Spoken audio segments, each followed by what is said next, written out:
Assalamualaikum warahmatullahi wabarakatuh. Kita masuk ke pertemuan yang ketujuh, yaitu metode penelitian. Metode penelitian itu sebenarnya sederhana kalau teman-teman menguasai, nanti bisa diaplikasikan untuk riset-riset yang lainnya. Tapi kalau teman-teman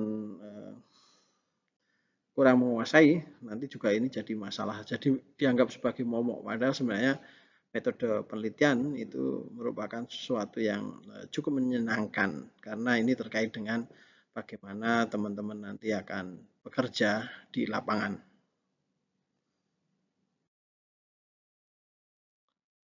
Metode penelitian ini merupakan sebuah teknik ya, teknik yang kemudian harus dikuasai oleh peneliti. Bagaimana kira-kira peneliti itu nanti akan bekerja di lapangan, mulai dari bagaimana menentukan informan, mengumpulkan data, dan bagaimana kemudian sampai kemudian bagaimana peneliti itu mendisplay atau kemudian memaparkan data. Cara memaparkan datanya dengan bahasa seperti apa? Deskriptifkah atau seperti apa? Ada beberapa bagian dari metode penelitian ini. Tapi perlu teman-teman pahami bahwa bagian-bagian dalam metode penelitian ini bukan merupakan bagian-bagian yang kaku. Artinya sebenarnya bagian-bagian dari metode penelitian ini, jika teman-teman itu meneliti di satu institusi, bisa jadi berbeda dengan institusi yang lain. Meskipun demikian, logikanya sebenarnya sama. Logikanya tentang mulai dari di mana Anda melakukan penelitian, kemudian kapan, kajiannya itu kajian yang mana, sampai kemudian bagaimana Anda menguji atau memastikan bahwa data yang Anda ambil itu adalah data yang valid. Jadi ini tadi susunannya canon, kitab suci. Jadi berdasarkan pada institusi di mana saudara melakukan penelitian. UGM beda dengan UIN, satu fakultas di UIN, fakultas dakwah beda dengan si Soshum dan sebagainya. Ini tergantung pedoman yang kemudian digunakan. Jadi tidak ada kebenaran. Nah, kebenarannya hanya mengikuti dari pedoman penelitian yang disusun oleh institusi itu.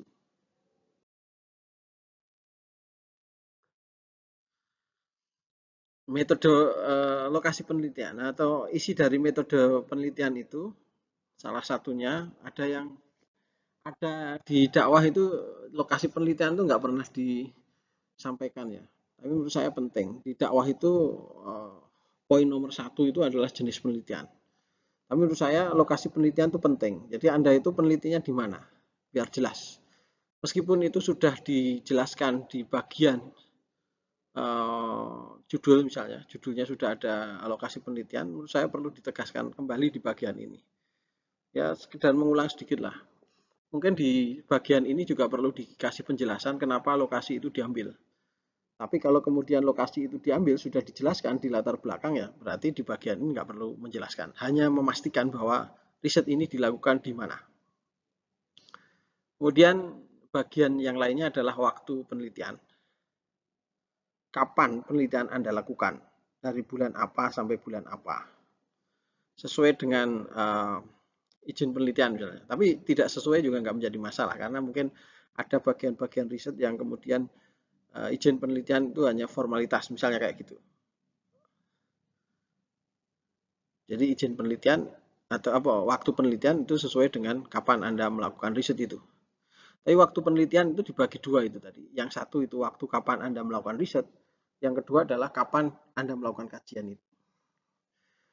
Jadi bisa saja Anda sekarang melakukan penelitian di satu lokasi, satu institusi, tapi yang Anda teliti bukan tahun ini, tapi tahun di mana lembaga itu misalnya terpuruk atau tahun di mana lembaga itu mengalami masa kejayaan. Misalnya Anda meneliti satu LSM atau satu desa, tapi bukan program yang dijalankan desa itu tahun ini, tapi tahun misalnya 1 tahun yang lalu. Itu bisa dilakukan karena penelitian itu bisa meneliti sesuatu yang sudah lampau. Jadi penelitian jelas bukan meneliti sesuatu yang akan terjadi, tapi meneliti sesuatu yang sedang terjadi. Kecuali nanti penelitian yang paradigmanya adalah participatory action research, ada actionnya, ada action researchnya, ada actionnya. Maka itu penelitian yang aksi. Kemudian setelah waktu penelitian, jenis penelitian, saya pikir ada banyak jenis penelitian ya. Tergantung Anda menggunakan bukunya siapa. Tapi secara umum ada grounded, ada fenomenologi, ada behaviorism, dan sebagainya. Tapi kalau kemudian saya diminta untuk melakukan pemetaan atau membuat peta penelitian, maka penelitian itu bisa dipilah menjadi 3 aja ya, secara mudah. Nanti teman-teman bisa lacak di bukunya ya. Yang pertama penelitian-penelitian kausalitas. Penelitian-penelitian yang meneliti tentang variabel hubungan antara variabel X dan variabel Y. Penelitian-penelitian model ini adalah penelitian-penelitian yang secara awam disebut sebagai penelitian kuantitatif. Penelitian yang mengangkakan, mengkuantitatifkan gejala atau fenomena. Yang kedua adalah penelitian-penelitian yang tujuannya tidak untuk mendefinisikan hubungan antar gejala itu, tapi untuk melakukan interpretive of understanding, verstehen, untuk memahami. Itu penelitian kualitatif. Tapi kualitatif sendiri itu sebenarnya pendekat, tapi punya jenis yang banyak sekali. Tapi seringkali orang kemudian mengatakan, riset saya kualitatif loh ya, kualitatif deskriptif aja loh ya. Seringkali seperti itu. Tapi metodenya banyak sekali. Anda harus mendalami itu secara panjang lebar. Logikanya berbeda. Nanti ada semiotika, fenomenologi, grounded, dan sebagainya. Nah, penelitian yang ketiga itu adalah penelitian aksi. Penelitian yang tujuannya tidak sekedar memahami, tidak hanya memahami, tapi adalah melakukan intervensi terhadap satu gejala alam. Kayak penelitian-penelitian model Anda terlibat kayak praktikum kayak gitu kemudian dijadikan penelitian ilmiah. Objek dan subjek penelitian. Objek penelitian adalah apa yang Anda teliti itu. Objek penelitian itu punya kaitan erat dengan rumusan masalah. Kalau rumusan masalah terkait dengan tahapan pemberdayaan, maka ya objek penelitiannya tentang tahapan pemberdayaan. Kalau kemudian ditambah dampak, ya objeknya tentu adalah dampak itu. Sedangkan subjek penelitian adalah siapa yang kemudian menjadi informan. Sekali lagi dalam penelitian kualitatif itu istilah yang digunakan adalah informan ya, bukan kemudian responden atau kemudian sampel gitu. Kalau penelitian orang-orang yang kemudian membedakan itu secara ekstrim itu dibedakan antara informan dan responden. Responden itu adalah orang yang merespon dari pertanyaan dan biasanya adalah kuesioner.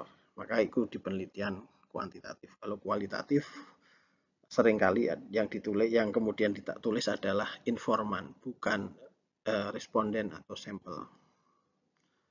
Nanti kalau hubungan sampel itu punya hubungan dengan populasi dan penelitian kuantitatif itu memang penelitian yang ingin melakukan generalisir terhadap populasi sehingga nanti dia melakukan sehingga kesimpulannya itu adalah menggeneralisir fenomena. Sedangkan penelitian kualitatif itu tidak sedang ingin menggeneralisir populasi sehingga istilahnya ya informan aja. Terkait dengan subjek penelitian nanti punya kaitan dengan teknik penentuan informan. Informannya ini gimana caranya untuk menemukan informan ini? Ada banyak cara, ada klaster. Kalau klaster itu dibuat kelas-kelas, dibuat kelompok-kelompok. Misalnya Anda mau melakukan wawancara kepada kepada wawancara di satu program pemberdayaan masyarakat, maka bisa dibuat klaster. Klaster yang pertama adalah pengelola program, klaster yang kedua adalah penerima manfaat atau masyarakat, klaster yang ketiga misalnya pengunjung misalnya. Jadi berdasarkan kelas-kelas itu namanya klaster. Kemudian ada random itu apa saja yang kemudian sesuai dengan riset Anda dan Anda ketemu di lapangan, maka Anda jadikan itu sebagai informan.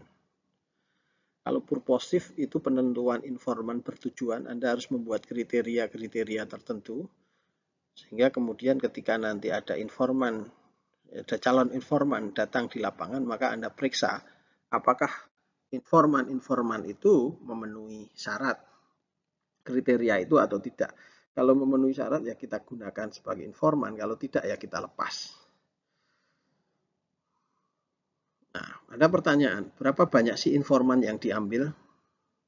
Kalau dalam penelitian kuantitatif itu ada ukurannya, ada tabel yang kemudian memang bisa menggeneralisir ketika kemudian populasinya itu 1000, kira-kira yang dijadikan informan itu berapa? Ada rumusnya, ada ketentuannya.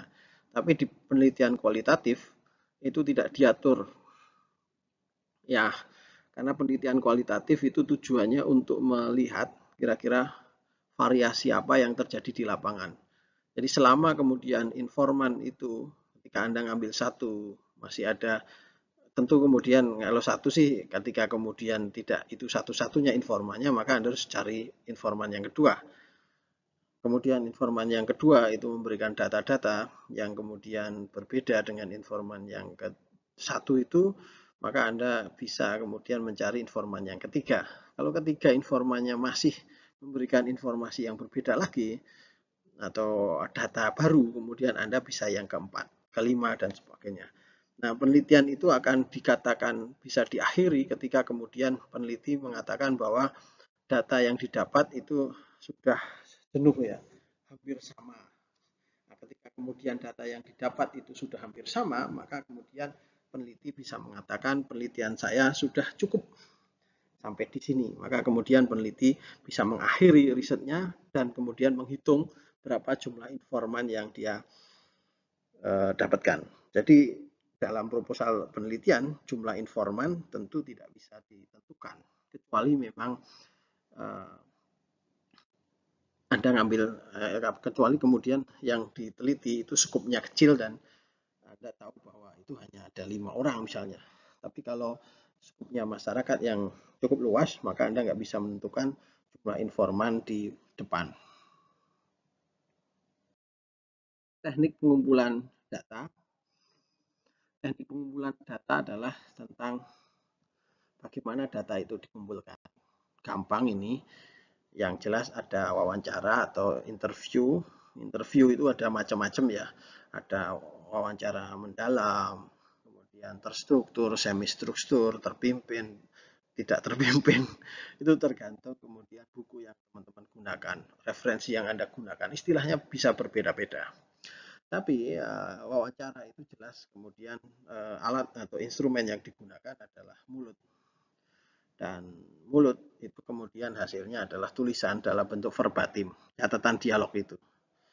Apa yang dikatakan oleh informan itu kemudian ditulis apa adanya oleh peneliti, bisa dibahasakan dengan bahasa resminya, kemudian ditulis italic gitu. Itu namanya verbatim. Hasil dari wawancara. Observasi adalah pengamatan.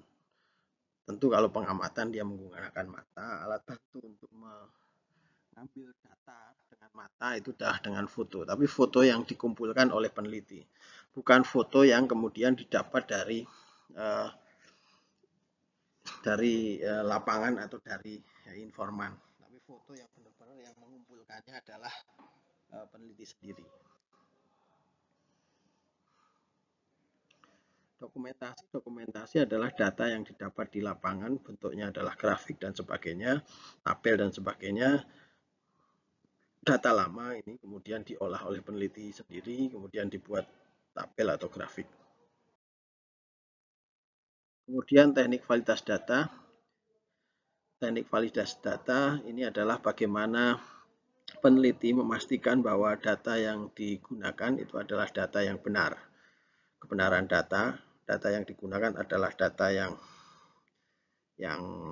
dianggap paling baik gitu ya, yang valid, yang bisa diuji. Nah, seringkali yang digunakan untuk melakukan teknik validitas data adalah triangulasi. Triangulasi itu adalah memeriksa kebenaran data dengan menggunakan beberapa sumber yang lain. Misalnya ada triangulasi metode, memeriksa apakah metode-metode yang digunakan ketika kemudian peneliti menggunakan beberapa metode itu hasilnya sama. Misalnya ketika dengan apakah data yang dihasilkan dari wawancara sama dengan hasil dari dokumentasi. Apakah hasil dari wawancara sama dengan hasil dari pengamatan. Misalnya ketika Anda ketemu data pendapatan di dokumen, pendapatan masyarakat X itu misalnya 2 juta, tapi ketika wawancara dengan Pak Lurah itu ketemunya ternyata kata Pak Lurah itu 3 juta, maka data itu kan perlu dilihat, data yang benar data siapa, data Pak Lurah atau data tabel. Maka Anda harus melakukan pengujian data untuk memastikan data mana yang Anda akan display, Anda akan gunakan. Itu triangulasi metode. Kemudian ada triangulasi sumber data. Sumber data itu kan informan ya. Jadi ini menguji data dari berbagai informan. Jadi apakah yang dikatakan Pak Dukuh sama dengan Pak Lurah, yang dikatakan Pak Lurah sama dengan masyarakat, yang dikatakan masyarakat sama dengan pengunjung dan sebagainya. Itu perlu diuji.